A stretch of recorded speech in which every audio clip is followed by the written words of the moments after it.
গ্রামে ছিল দুই বন্ধু, রাহুল আর সুমন। তারা একই স্কুলে পড়তো এবং সব সময় একসঙ্গে থাকতো। সুমন, চল, আজ স্কুলে দেরি হয়ে যাবে। হ্যাঁ বন্ধু, চলো। স্কুলে তাদের বন্ধুত্ব দেখে সবাই অবাক হতো। শুনো সবাই, আগামী সপ্তাহে আমাদের বিজ্ঞান প্রদর্শনী হবে। শিক্ষকের কথা শুনে রাহুল আর সুমন খুব উত্তেজিত হয়ে গেল।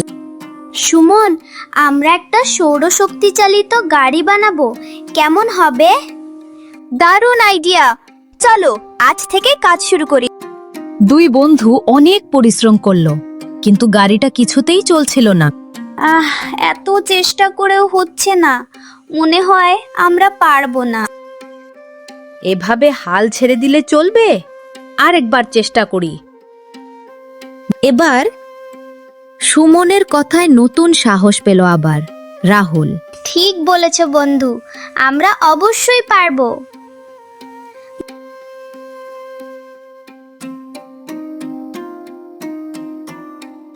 এই বলে তারা আবার মন দিয়ে কাজ শুরু করলো। অবশেষে বিজ্ঞান প্রদর্শনীর দিন এসে গেল।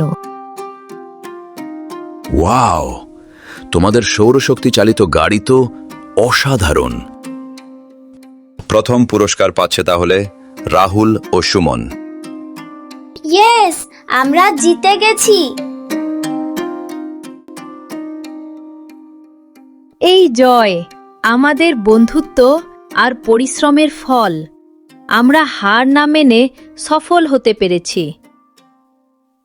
হ্যালো এভরিওয়ান, গল্পটি ভালো লাগলে লাইক, শেয়ার এবং সাবস্ক্রাইব করতে ভুলবেন না।